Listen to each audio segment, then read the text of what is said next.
while Article 19 has unambiguously drawn the limits to the freedom of expression and speech, which must not be misconstrued as freedom of expression of venom against others. And muzzling voices for self-determination is Indian illegally occupied Jammu and Kashmir. The silence of the world over Kashmir is deafening. ہم اپنی آئینی حدود بخوبی جانتے ہیں، دوسروں سے بھی آئین کی پاسداری مقدم رکھنے کی توقع رکھتے ہیں۔ آئین میں آزادی اظہار اور اظہار رائے کی حدود متعین ہیں، ان کی پامالی کرنے والے دوسروں پر انگلیاں نہیں اٹھا سکتے۔ Army chief general Syed Asim Munir کا ایئر فورس کی پاسنگ آؤٹ تقریب سے خطاب، بولے مضبوط فضائیہ کے بغیر ملک کسی بھی جارے کے رحم و کرم پر ہوتا ہے۔ پاک فضائیہ ہمیشہ قوم کی توقعات پر پورا اتری ہے۔ دنیا میں تشدد بڑھ رہا ہے، غزہ میں بزرگوں، خواتین اور بچوں کا اندھا دھند قتل اس بات کا ثبوت ہے۔ سپہ سالار نے مزید کہا، مقبوضہ کشمیر پر بھارت نے ناجائز قبضہ کر رکھا ہے۔ کشمیر میں بھارتی جارحیت آزادی کی آواز کو دبا نہیں سکتی۔ ہم اپنے کشمیری بھائیوں کی اخلاقی، سیاسی اور سفارتی حمایت جاری رکھیں گے۔ حق طاقت ہے جبکہ باطل کبھی طاقت پر نہیں ہو سکتا۔ اسلحے کی دوڑ سے خطے میں طاقت کا توازن بھی بگڑنے کا امکان ہے۔ کیڈٹس کو جو ذمہ داری سونپی ہے اس کے لیے پرعزم ہے۔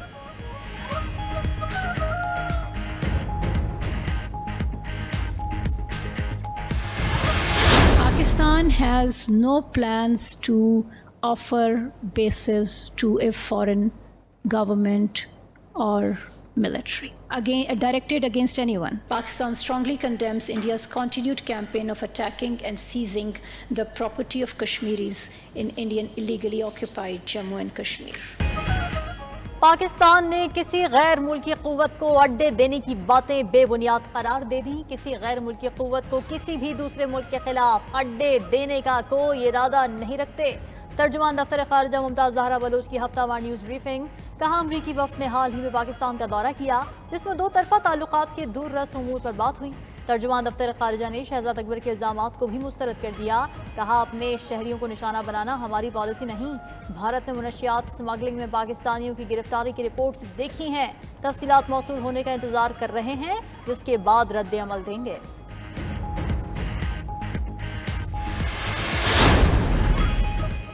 پی ٹی آئی نے مبینہ انتخابی دھاندلی پر وائٹ پیپر جاری کر دیا۔ چیئرمین تحریک انصاف بیرسٹر گوہر کی نیوز کانفرنس کا الیکشن میں پی ٹی آئی کو لیول پلینگ فیلڈ نہیں دی گئی۔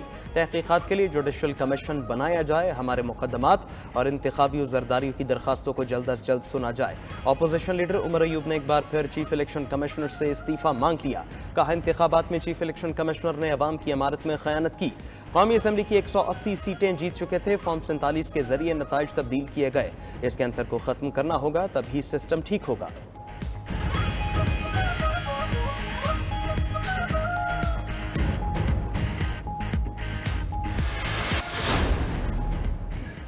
پی ٹی آئی نے متعلقہ اداروں سے اپنا انتخابی مینڈیٹ واپس مانگ لیا۔ پی ٹی آئی رہنما شبلی فراز کی اسد قیصر کے ساتھ میڈیا سے گفتگو۔ کہا، بانی پی ٹی آئی نے مذاکرات کا اختیار دیا ہے لیکن ابھی تک اس میں کوئی پیش رفت نہیں۔ اسد قیصر بولے، ہم حالات کا مقابلہ کریں گے۔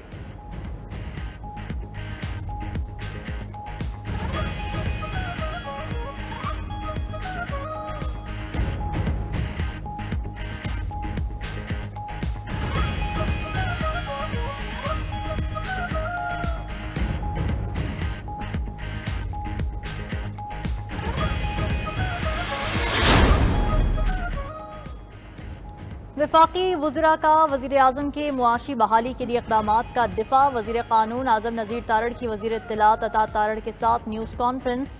کہا، پاکستان میں معاشی بحران کی دلدل روز بروز سنگین ہوتی جا رہی ہے۔ وزیر اعظم نے ایف بی آر میں اصلاحات کا بیڑا اٹھایا ہے۔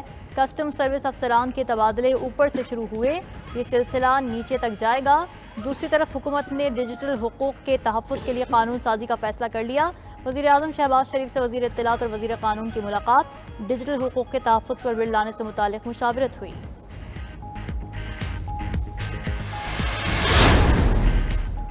سیکریٹری الیکشن کمیشن کی ایک بار پھر تبدیلی۔ سید آصف حسین خرابی صحت کے باعث مستعفی۔ الیکشن کمیشن نے سید آصف حسین کا استعفیٰ منظور کر لیا، نوٹیفیکیشن جاری۔ عمر حمید کو دوبارہ سیکریٹری الیکشن کمیشن تعینات کر دیا گیا۔ عمر حمید نے طبیعت خرابی پر 5 جنوری کو استعفیٰ دیا تھا۔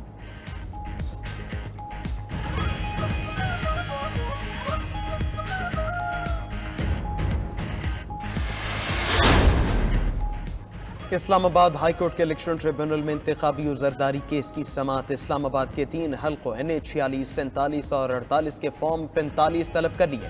اسلام آباد ہائی کورٹ کے الیکشن ٹریبونل نے الیکشن کمیشن کو نوٹس جاری کر دیا۔ 20 مئی تک تینوں حلقوں کے اصل فارم 45 اور فارم 47 جمع کرانے کی ہدایت۔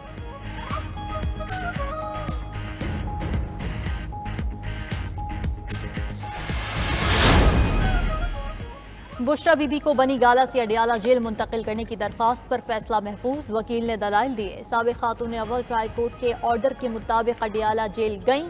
بنی گالہ سب جیل منتقلی کا چیف کمشنر کا نوٹیفیکیشن غیر قانونی ہے۔ جسٹس میاں گل حسن اورنگزیب نے حکومتی وکیل سے کہا، ایک طرف آپ کہتے ہیں عدالتوں میں سیکیورٹی خطرہ ہے، جیل میں سماعت ہوگی، دوسری طرف کہا جاتا ہے کہ جیل میں سیکیورٹی خطرہ ہے، اس لیے بنی گالہ گھر منتقل کیا۔ میرا تو خیال ہے یہ پہلے سے طے کیا جا چکا تھا کہ بشرا بی بی کو بنی گالہ منتقل کرنا ہے۔ قیدی کی مرضی کے خلاف اس کی پراپرٹی کو سب جیل کیسے بنایا جا سکتا ہے؟ بانی پیچا نے ڈیل کی تو وہ شہباز شریف بن جائیں گے، یہاں کوئی کسی سے کوئی ڈیل نہیں کر سکتا، بانی پیچا بھی ڈیل نہیں کریں گے۔ سابق وفاقی وزیر فواد چودھری کی لاہور ہائی کورٹ کے باہر میڈیا سے گفتگو، کہا شہباز شریف کو اب خطرہ اپنے گھر سے نہیں، باہر والوں سے اور ان سے ہے جو ان کو لے کر آئیں۔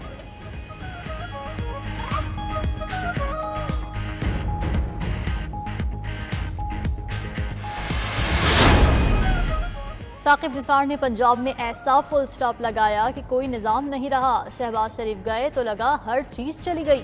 پنجاب میں صفائی کے لیے ایک تبدیلی دیکھنے میں آئے گی، وزیر اعلیٰ مریم نواز کا تقریب سے خطاب۔ ادھر امریکی سفیر کا پنجاب کی اقتصادی ترقی میں تعاون کی خواہش کا اظہار، وزیر اعلیٰ پنجاب مریم نواز سے ڈونلڈ بلوم کی ملاقات۔ عوام دوست منصوبے لانے پر وزیر اعلیٰ مریم نواز کی تعریف، کہا امریکہ غربت کے خاتمے کے لیے پنجاب حکومت کے ساتھ کام کرنا چاہتا ہے۔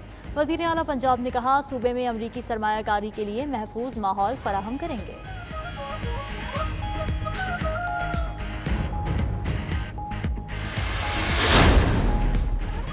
وزیر اعلیٰ بلوچستان کا نوکریاں بیچنے والوں کے خلاف کارروائی کرنے کا اعلان، کوئٹہ میں لیپ ٹاپ تقسیم کرنے کی تقریب سے خطاب میں وزیر اعلیٰ میر سرفراز بھٹی نے کہا کرپشن نے معاشرے کو بری طرح تباہ کیا ہے، اب ایسا نہیں ہو سکتا کہ اساتذہ گھر بیٹھے تنخواہ وصول کریں۔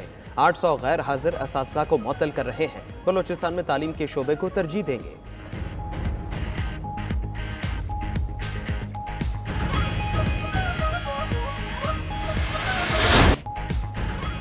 زرخیز زمین سے نکلنے والے سونے کی بے قدری، خریداری نہ ہونے سے گندم کی قیمتیں مزید کم ہو گئیں۔ ادھر حکومت اور کسانوں کے درمیان گندم کی خریداری پر ڈیڈ لاک برقرار۔ تحریک انصاف کا کسانوں کے حق میں پنجاب اسمبلی کے باہر احتجاج، ارکان اسمبلی نے حکومت کے خلاف نعرے بازی کی، کسانوں سے گندم خریدنے کا مطالبہ، کسان تنظیموں کا مل کر احتجاج کرنے کا فیصلہ، لاہے عمل کا اعلان کل کیا جائے گا۔ ٹرانسپورٹرز نے بھی کسانوں کا ساتھ دینے کا فیصلہ کر لیا۔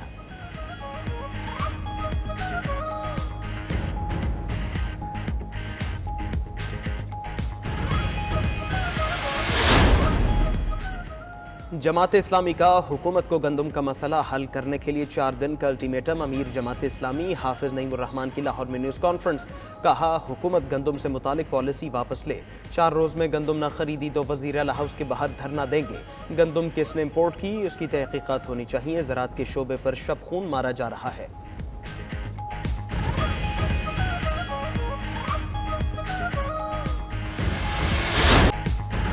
سپریم کورٹ کی 3 روز میں تجاوزات ختم کرنے کی ڈیڈ لائن گزر گئی، لاہور، فیصل آباد، کراچی، پشاور سمیت شہر تجاوزات اپنی جگہ پر قائم، بازاروں میں مافیا کا راج، فٹ پاتھ پر بھی دکانداروں کا قبضہ، غیر قانونی موٹر سائیکل اور گاڑی سٹینڈز بھی شہریوں کی پریشانی کا باعث، انتظامیہ ایکشن لینے سے گریزاں۔ 92 نیوز حقیقت عوام کے سامنے لے آیا۔